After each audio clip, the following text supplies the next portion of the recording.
আসসালামু আলাইকুম প্রিয় শিক্ষার্থী, আজকের লিসেনে সবাইকে স্বাগতম। আজকে আমাদের লিসেনে আলোচ্য বিষয় ফ্রিকশন অর্থাৎ ঘর্ষণ। আজকের লিসেনে আমাদের থাকবে ঘর্ষণ বলের সংজ্ঞা, এর শ্রেণীবিভাগ এবং ঘর্ষণের সূত্র এবং একটি উদাহরণ আমরা সমাধান করব। তাহলে আমরা দেখি ঘর্ষণ বল কাকে বলে। একটি বস্তু যখন অন্য একটি বস্তুর সংস্পর্শ থেকে একের উপর দিয়ে অপরটি চলতে থাকে বা চলার চেষ্টা করে, তখন বস্তুদ্বয়ের স্পর্শতলে গতির বিরুদ্ধে একটি বাধার উৎপত্তি হয়। এই বাধাকে ঘর্ষণ বলে, আর এই বাধা দানকারী বলকে ঘর্ষণ বল বলা হয়। আমরা বিষয়টি আরেকটু সহজভাবে দেখি। Friction is a force that oppose motion between two surface touching each other. অর্থাৎ ঘর্ষণ হলো একটি বল যা পরস্পরের সংস্পর্শে থাকা দুটি তলের মধ্যবর্তী গতিকে বাধা দান করে। আমরা বিষয়টি চিত্রের মাধ্যমে বোঝার চেষ্টা করি। এই ব্লকটিকে একটি ফোর্স দ্বারা যদি বাম দিক থেকে ফোর্স ক্রিয়েট করা হয়, তখন এই ব্লকটি ডান দিকে মোশনে আসবে, যার কারণে ফ্রিকশনটা তার অপোজিট দিকে ক্রিয়া করবে, তার কন্ট্যাক্ট সারফেসে। অর্থাৎ বস্তুটা যেদিকে গতি লাভ করবে তার বিপরীতে কন্ট্যাক্ট পয়েন্টে, অর্থাৎ বস্তু এবং ভূমি, অর্থাৎ বস্তু যে স্থানে থাকবে সেই কন্ট্যাক্ট সারফেসে যে ফোর্স ক্রিয়েট হবে গতির বিরুদ্ধে, সেটা হলো ফ্রিকশন। আমরা আরেকটি চিত্রের মাধ্যমে দেখি। এই ব্লকটি ভূমির সাথে একটি নির্দিষ্ট কোণে অবস্থান করছে, আর একটি ফোর্স অ্যাপ্লাই করে বস্তুটাকে উপরের দিকে ওঠানোর চেষ্টা করা হচ্ছে। তাহলে ফ্রিকশন ফোর্স কাজ করবে বস্তুটা যেদিকে গতি লাভ করবে, অর্থাৎ উপরের দিকে বস্তুটা যদি গতি লাভ করে, তাহলে ফ্রিকশন ফোর্সটা নিচের দিকে তার গতির বিরুদ্ধে কাজ করবে। এইটা হলো ফ্রিকশন ফোর্স। আমরা এখন এর শ্রেণীবিভাগ দেখব। টাইপস অফ ফ্রিকশন, অর্থাৎ ফ্রিকশন তিন প্রকার: স্ট্যাটিক ফ্রিকশন, স্লাইডিং ফ্রিকশন আর রোলিং ফ্রিকশন। স্ট্যাটিক ফ্রিকশন কাকে বলে? যখন কোনো বস্তু ফোর্স অ্যাপ্লাই করার কারণে স্থির থাকে, তখন এই ফ্রিকশনটাকে আমরা স্ট্যাটিক ফ্রিকশন বলবো। অর্থাৎ অ্যাপ্লাইড ফোর্স আর ফ্রিকশন যদি সমান হয়, তাহলে বস্তুটা স্থির থাকবে, আর এই ফ্রিকশনটাকে আমরা স্ট্যাটিক ফ্রিকশন বলবো।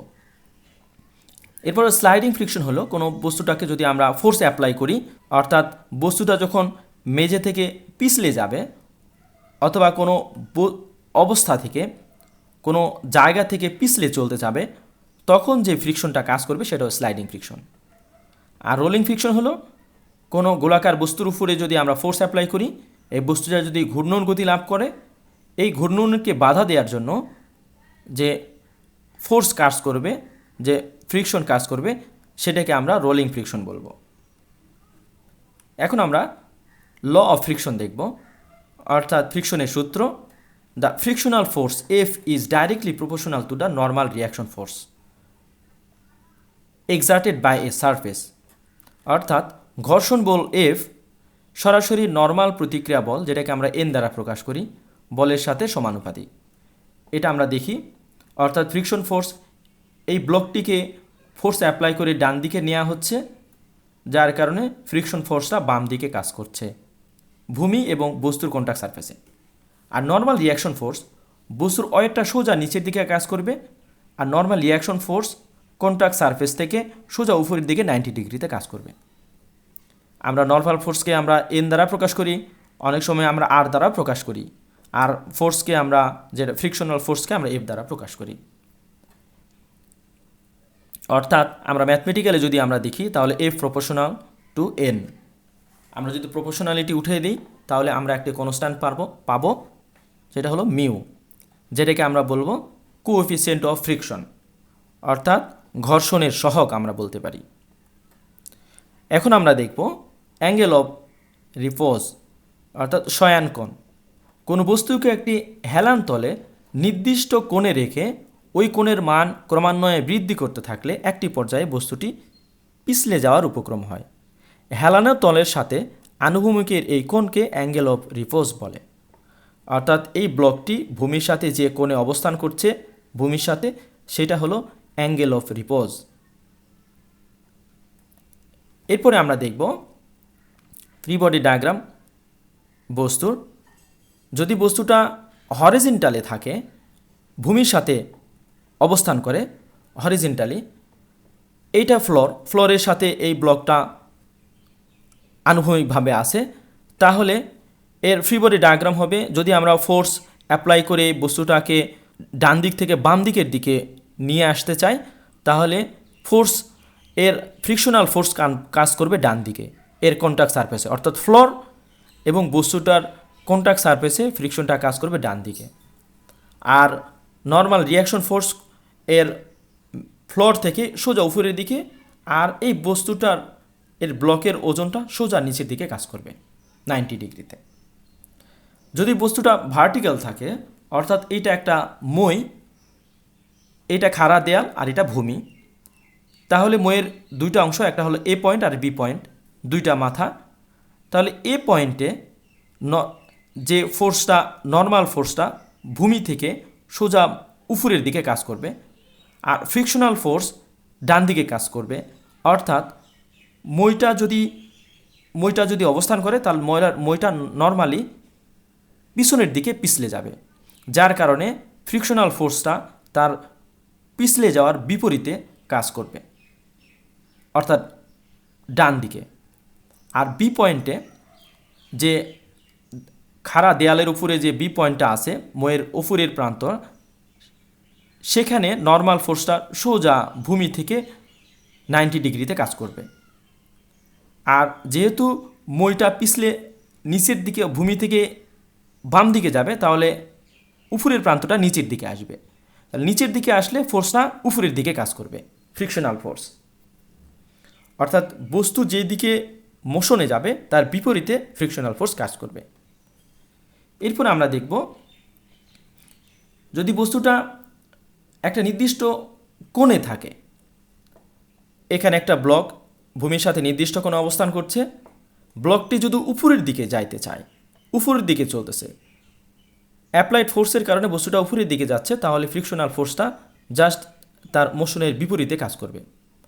আর এখানে অ্যাঙ্গেল অফ রিপোজ সেইটা এখানে যে ব্লকটির ওজন আছে, যার কারণে ব্লকটির ওজন সোজা নিচের দিকে কাজ করবে, আর নর্মাল রিয়াকশন ফোর্স এই কন্ট্যাক্ট সারফেস থেকে, এই হেলানো তল থেকে সোজা 90 ডিগ্রিতে কাজ করবে। আর ওজন, বস্তুটার ওজন এবং নর্মাল ফোর্স, এই অ্যাঙ্গেল আর ভূমির সাথে ব্লকের যে অ্যাঙ্গেল সেটা সেম হবে। অর্থাৎ অ্যাঙ্গেল অফ রিপোজ অর্থাৎ শয়ান কোণ, ব্লকের সাথে ভূমির যে অ্যাঙ্গেল হবে, বস্তুর নর্মাল ফোর্সের সাথে এর ওয়েট সেই অ্যাঙ্গেলই হবে।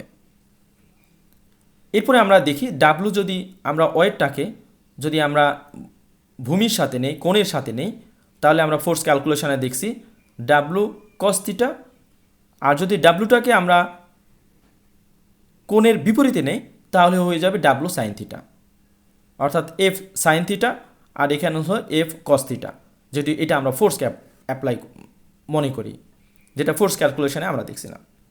এরপরে আমরা দেখব, বস্তুটা যদি পিছলে নিচের দিকে আসে, ওজনের কারণে বস্তুটা যদি পিছলে নিচের দিকে আসতে চায়, তাহলে ফোর্সটা কাজ করবে উপরের দিকে, অর্থাৎ বস্তুটা নিচের দিকে আসতে চাইলে ফোর্সটা উপরের দিকে কাজ করবে, আর বাকি সব আগের মতোই সেম থাকবে। এরপরে আমরা একটি ম্যাথমেটিক্যাল প্রবলেম সমাধান করব। উদাহরণ 3, একটি কাঠের ব্লক অপর একটি কাঠের টেবিলের উপর চিত্র অনুযায়ী স্থির অবস্থায় আছে এবং 150 কেজি বলে ব্লকটিকে টানা হচ্ছে। যদি ব্লকটির ওজন 400 কেজি এবং স্পর্শতলের ঘর্ষণ সহগ 0.3 হয়, তবে ব্লকটির উপর ঘর্ষণ বলের মান নির্ণয় করো। এখানে চিত্র দেয়া আছে, এই ব্লকটির উপরে 150 কেজি বল দ্বারা টানা হচ্ছে, আর এর ওজন নিচের দিকে কাজ করতেছে 400 কেজি, আর এর নর্মাল রিয়াকশন ফোর্স মেঝে থেকে সোজা উপরের দিকে কাজ করবে, যেটাকে আমরা এন দ্বারা প্রকাশ করতে পারি অথবা আর দ্বারা। এখানে আর দ্বারা প্রকাশ করছে, আর ইকুয়াল টু ডাব্লু, এটা দিয়ে আছে।